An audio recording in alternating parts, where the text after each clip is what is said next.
हाँ जी, तो कैसे हो आप लोग। मैं आपका नीलेश भी आप बहुत बहुत स्वागत करता हूँ सुपरफास्ट क्लासेज यूट्यूब चैनल पे। दोस्तों आज की इस वीडियो में हम लोग सॉल्व करेंगे क्लास 10 का जो 24 फरवरी को हिंदी का पेपर होने वाला है यूपी बोर्ड क्लास 10 के बच्चों के लिए। उनके लिए ये हिंदी का आप लोग देख सकते हो, हम लोग 8 से 1 HA कोड का ये एक वायरल मॉडल पेपर है, इसको हम लोग सॉल्व करेंगे इस वीडियो में। तो चलो आपका टाइम वेस्ट ना करते हुए मैं इस वीडियो को शुरू करता हूँ। बाकी कहूंगा आप इस चैनल को सब्सक्राइब नहीं किए तो चैनल को सब्सक्राइब कर लेना और बेल आइकन को भी दबा लेना, जिससे मेरी सारी वीडियो की नोटिफिकेशन आपको मिलती रहे। और इस चैनल पे लगातार आपके बोर्ड एग्जाम की तैयारी कराई जा रही है, तो इसलिए इससे जुड़ना बिल्कुल आप ना भूलना, अपने दोस्तों को भी इस चैनल को जरूर शेयर करना। चलो यहाँ पे ये देखो, आप जानते हो निर्देश ये सब, तो ये निर्देश तो आप सब लोग जानते हो कि 20 बहुविकल्पीय प्रश्न रहेंगे जिनका आंसर आपको वही मार्कशीट पे देना होगा। ठीक है, यह पेपर खंड अ और खंड ब में विभाजित होगा। खंड अ में 20 मार्क के MCQ और खंड ब में 50 मार्क के वर्णनात्मक प्रश्न रहेंगे। तो चलो सबसे पहले इस पूरे के पूरे हम लोग पेपर को सॉल्व करेंगे। सबसे पहले खंड अ के अंतर्गत जो हम लोग के बहुविकल्पीय प्रश्न है 20 मार्क के ओएमआर वाले, उनको हम लोग सॉल्व करते हैं। तो यहां देख सकते हो पहला प्रश्न आप लोग देख सकते हो, ये क्या है कि शुक्ल युग के लेखक नहीं है। ओके, जो शुक्ल युग के लेखक नहीं है उनका हमें इस मतलब यहाँ पे आंसर बताना है इस प्रश्न में। तो देखो जयशंकर प्रसाद तो शुक्ल युग के एक प्रसिद्ध लेखक है। शुक्ल युग को यहाँ पे हम लोग क्षयवादी युग भी कहते हैं, इस बात को आप लोग ध्यान रखना, क्षयवादी युग भी कहा जाता है। ठीक है, तो शुक्ल युग या क्षयवादी युग के लेखक जयशंकर प्रसाद काफी फेमस लेखक हैं। प्रेमचंद जी भी शुक्ल युगीन लेखक है। रामचंद्र शुक्ल इनके ही नाम पर तो पड़ा है शुक्ल युग। भारतेंदु हरिश्चंद्र नहीं है, तो ये हम लोग का डी ऑप्शन बिल्कुल राइट हो जाएगा। आप ओएमआर शीट में डी वाला भरोगे, ये भारतेंदु युग के लेखक है। अगला प्रश्न देख सकते हो, प्रश्न संख्या सेकंड क्या है।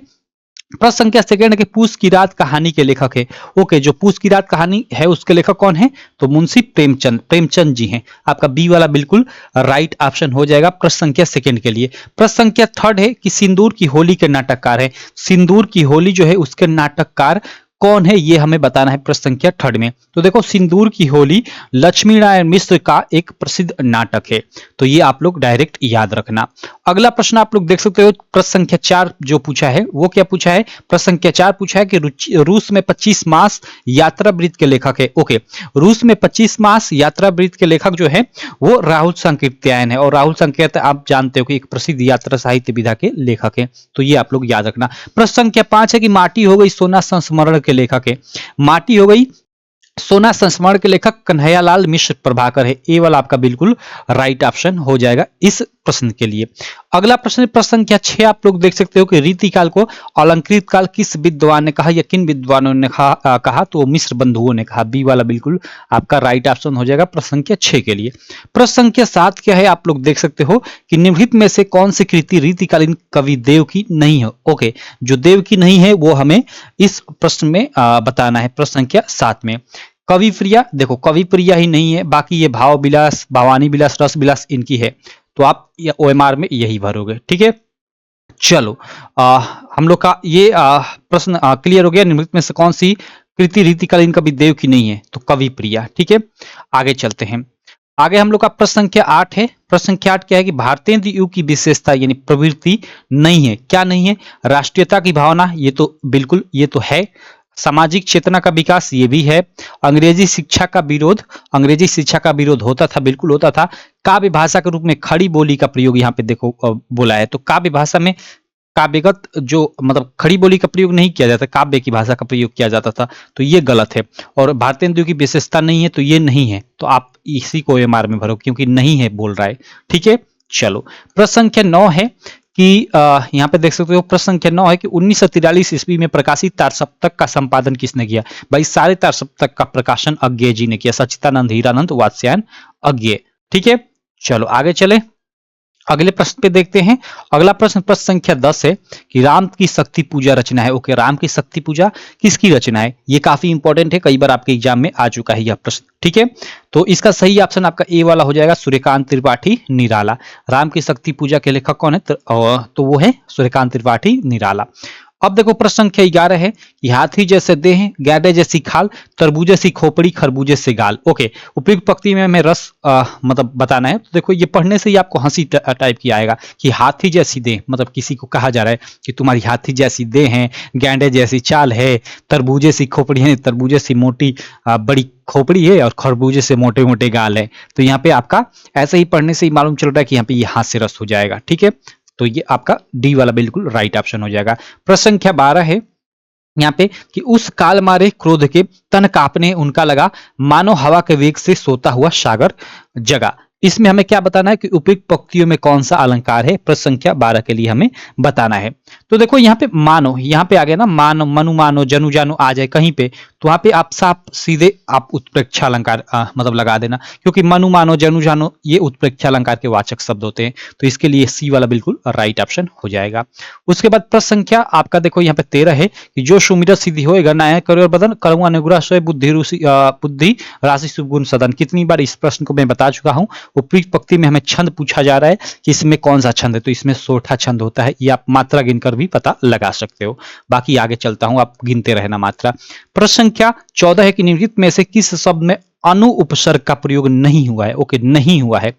अनुकरण, अनुतीर्ण, अनुशासन, अनुवाद। ओके, देखो यहां पे प्रश्न संख्या 14 ध्यान से देखना आप लोग। ठीक है, देखो यहाँ पे आपका अनुकरण एक शब्द बचता है, तो यहाँ पे प्रयोग तो हुआ है। अनुशासन भी एक शब्द बचता है, तो प्रयोग हुआ है। अनुवाद भी एक मतलब निश्चित शब्द होता है, तो इसमें भी प्रयोग हुआ है। लेकिन यहाँ पे देखो अनु अगर निकाल दे उपसर्ग, तो यहाँ पे ये देखो ये कोई शब्द नहीं बनता है, तो यहाँ पे इसमें प्रयोग नहीं हुआ है। तो यही आप ओएमआर में भरोगे, क्योंकि हमें जो नहीं है वही बताना है।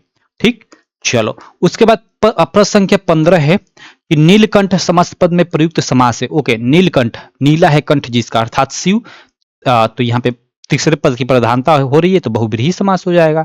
ठीक है, चलो उसके बाद यहाँ पे प्रश्न संख्या 16 है कि बादल का पर्यायवाची शब्द नहीं है। ओके, बादल का हमें पर्यायवाची शब्द यहाँ पे जो नहीं है वो हमें छांटना है प्रश्न संख्या 16 में। ठीक है, तो देखो आपका नीरद है, अम्बुद है, जलद है। ठीक है, जलज नहीं है। देखो ये जलज किसका है भाई, ये तो आपका कमल का है ना, जलज जल में उगने वाला कमल। ठीक है, जलज, पंकज, नीरज, सरोज ये कमल का पर्यायवाची होता है। ठीक है, और नीरद, अम्बुद ये आपका जलद, या आप घटा कह लो, घन कह लो, या फिर मेघ कह लो, ये सब बादल के पर्यायवाची शब्द होते हैं। तो यहाँ पे जो नहीं है वो छाटना था, तो ये हम लोग का हो जाएगा। ठीक, ओएमआर में इसको भरोगे। उसके बाद देखो अगला प्रश्न हम लोग देख लेते हैं, प्रश्न संख्या हम लोग का 17। देखो ये युष्मद का हमें, यानी युष्मद तुम सर्वनाम शब्द का तृतीय एक वचन रूप हमें बताना है। तो ये युष्मद का आप रूप याद कर लेना आप, मतलब तुम का। तो यहाँ पे यही मतलब तद और युष्मद दो का ही आता है यहाँ पे। तो प्रश्न संख्या जो 17 है, इसके लिए आपका इस युष्मद का सर्वनाम शब्द का तृतीय एक वचन, तो वो त्वया हो जाएगा। बी वाला बिल्कुल राइट ऑप्शन हो जाएगा इस प्रश्न के लिए। चलो प्रश्न संख्या 18 आप लोग देख सकते हो, यह क्या है कि आंधी आई और हम घर भागने लगे। रचना के आधार पर इस वाक्य का प्रकार है, रचना के आधार पे वाक्य का प्रकार बताना है प्रश्न संख्या 18 में। तो देखो आंधी आई और हम घर भागने लगे, यहाँ पे और के साथ दो वाक्य जुड़ा है, तो ये संयुक्त वाक्य हो जाएगा। ठीक, चलो उसके बाद प्रश्न संख्या 19 है कि महात्मा बुद्ध ने विश्व को शांति का संदेश दिया। इस वाक्य में वाच्य बताइए, वाच्य बताना है। तो देखो यहाँ कहीं भी अगर ने आ जाए, तो ऐसे ही आप डायरेक्ट मतलब वहां पे समझ जाना कि वहां पे कर्तृवाच्य है। ऐसे तो आप ये भी देख सकते हो, महात्मा बुद्ध ने विश्व को शांति का संदेश दिया, कर्ता की प्रधानता है। ने आ जाए तो वही कर्ता की प्रधानता। राम ने रावण को मारा, तो ने आ रहा है, और राम ने रावण को मारा, मतलब राम की यहाँ पे प्रधानता है, कर्ता की प्रधानता है, तो वहां पे कर्तृवाच्य हो जाता है। ठीक है, चलो, और जहां कर्म की प्रधानता होती है वह कर्मवाच्य होता है, जहां भाव की प्रधानता होती है वहां पे भाववाच्य होता है। आगे चलते हैं, और वाच्य की यही 3 प्रकार होते हैं। प्रश्न संख्या 19 के बाद प्रश्न संख्या हम लोग 20 देख लेते हैं कि वह अचानक चला गया। वाक्य में प्रयुक्त अचानक पद का व्याकरणिक परिचय है। ओके, वह अचानक चला गया। चला गया वर्वीय हो गई, क्रिया हो गई। कैसे चला गया? अचानक। तो ये अचानक क्या हो गया? क्रिया विशेषण हो गया, क्योंकि क्रिया की विशेषता बता रहा है। चला गया, लेकिन कैसे चला गया? अचानक चला गया। ठीक है, तो क्लियर। तो यहां तक आपको चीजें क्लियर। आगे चलो, आगे भी मैं आगे की चीजों को भी सॉल्व कराता हूं। हमने ये सारे के सारे 20 एमसीक्यू अब तक हमने सॉल्व कर लिया, लेकिन अब 20 एमसीक्यू के बाद चलो अब हम लोग जो ये सब्जेक्टिव क्वेश्चन है खंडभाव में वर्णात्मक प्रश्न, इनको भी सॉल्व करते हैं। चलो मैं करा देता हूं। देखो पहला यहाँ पे देख सकते हो, पहला आप जानते हो गद्यांश पूछा रहेगा और 2 पूछा रहेगा, अथवा में कर एक नीचे, दोनों में से कोई आपको एक करना होगा। चलो मैं दोनों को आपको बता देता हूँ। देखो कुसंग का ज्वर सबसे भयानक होता है, ये यह केवल नीति और सद्बुद्धि का ही नाश नहीं करता बल्कि बुद्धि का भी क्षय करता है। कितनी बार इसको बता चुका हूं और वेरी वेरी इंपॉर्टेंट है, वेरी वेरी इंपॉर्टेंट है।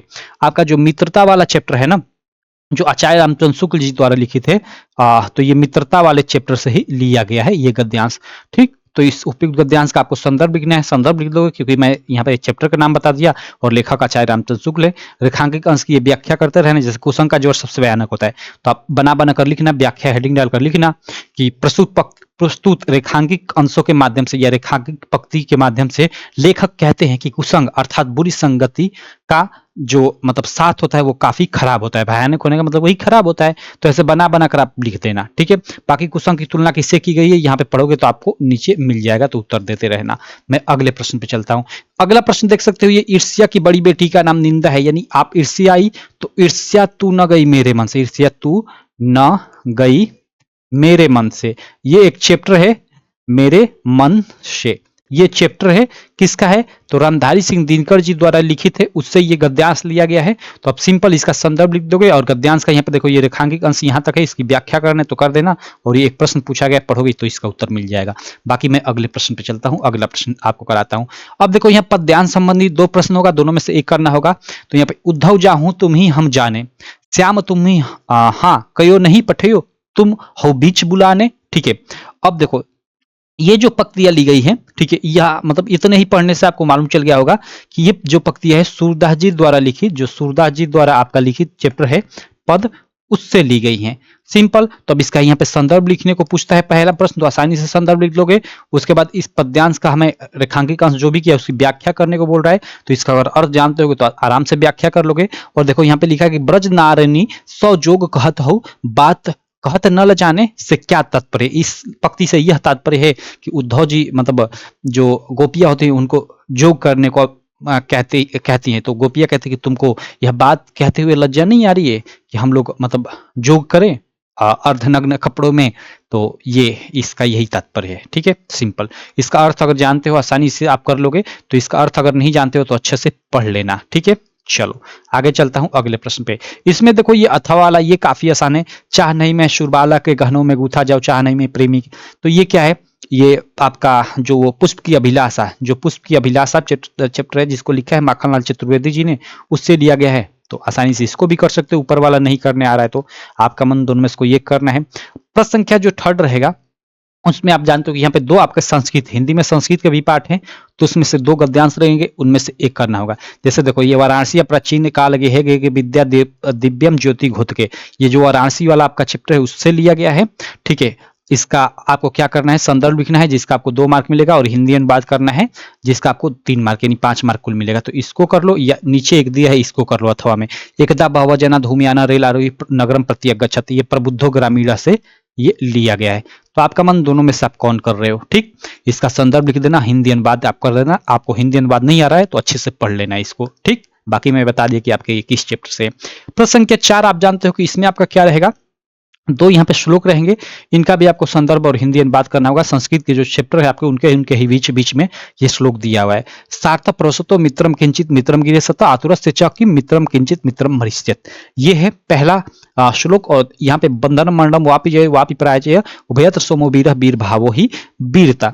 तो यहाँ पे देखो यह जो है आपका, यह जो है ये आपका जो यह है ये आपका देखो बंधनम मरणम, बंधन या मरण हो आप जय हो या पराजय हो, यह बीर वीरेण पूज्यते जो आपका चैप्टर है ना उससे है ये आपका श्लोक। ठीक है, और जो ये वाला आपका श्लोक है सात प्रसतो मित्रम किंचित मित्रम गृहे सतः, ठीक है, आतुरस्य च कि मित्रम किंचित मित्रम मरिष्यत, ये जो है आपका जो जीवन सूत्राणी चैप्टर है ना, जीवन सूत्राणी उससे लिया गया है। ठीक है, तो चलो, तो इसका आसानी से संदर्भ लिख लोगे आप लोग। आगे चलता हूं, अगला प्रश्न ये खंड काव्य संबंधित होगा। तो खंड काव्य तो भाई हर एक जिले का अलग अलग होता है, तो देख लेना आपके जिले में कौन सा खंड काव्य आता है, वो खंड काव्य आप तैयार कर लेना। इसको मैं छोड़ता हूं। प्रश्न संख्या 6 के क और ख में 2 प्रश्न होते हैं। क में लेखकों का जीवन परिचय, ख में कवियों का जीवन परिचय। मैं हमेशा कहता हूं कि लेखकों के जीवन परिचय में आचार्य रामचंद्र शुक्ल का, उसके अलावा जयशंकर प्रसाद का, और उसके अलावा एक रामधारी सिंह दिनकर का, रामधारी सिंह दिनकर का, 3 लोगों का याद कर लेना, आपके एग्जाम में फंस जाएगा। उसके अलावा आप यहाँ पे इसका ख जो प्रश्न है इसमें आपको महाकवि सूरदास का, उसके अलावा तुलसीदास का, उसके अलावा महादेवी वर्मा का और किसी एक और का, कम से कम 4 लोगों का याद कर लेना, आपके एग्जाम में यहाँ भी फंस जाएगा और 5-5 10 मार्क आपका क्लियर हो जाएगा। ठीक, बाकी चलो यहाँ पे अगला प्रश्न है कि यहाँ पे देखो, यहाँ पे अपने पाठ्य पुस्तक से कंठस्थ किया कोई श्लोक लिखना है और जो इस प्रश्न पत्र में ना आया हो, जैसे 2 श्लोक ऊपर दिए थे तो उनको नहीं लिखना है।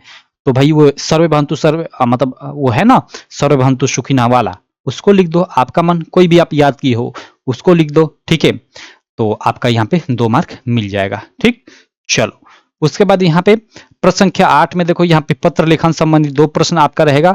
ये ऊपर एक प्रश्न है अथवा में कर ये नीचे एक प्रश्न है, तो दोनों में एक किसी एक टॉपिक पे आपको पत्र लिखना है जिसका आपको 4 मार्क मिल जाएगा। तो आप पत्र लिखना मैं कई वीडियो में बताया हूं, आप सीख लेना जाकर। ठीक है, हिंदी की प्लेलिस्ट मिल जाएगी, हिंदी की पेपर सॉल्यूशन की प्लेलिस्ट मिल जाएगी, उसमें जाना और मैंने अच्छे से डिटेल में सॉल्व कराया हुआ है पत्र लिखना, उसमें बताया हुआ है।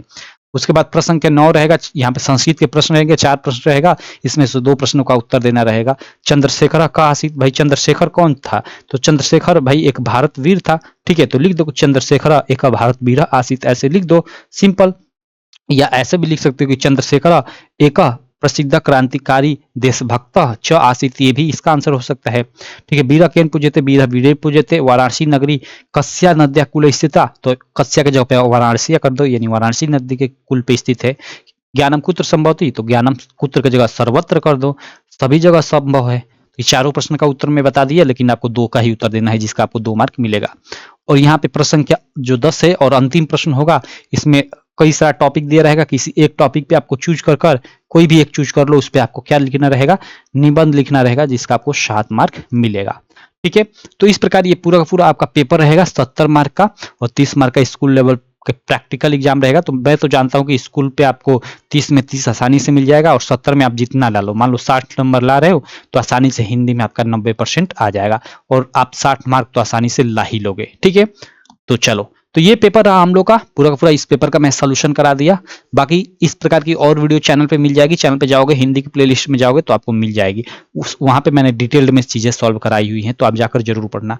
बाकी चलो, मैं मिलता हूँ आपसे नेक्स्ट वीडियो में, तब तक के लिए थैंक यू।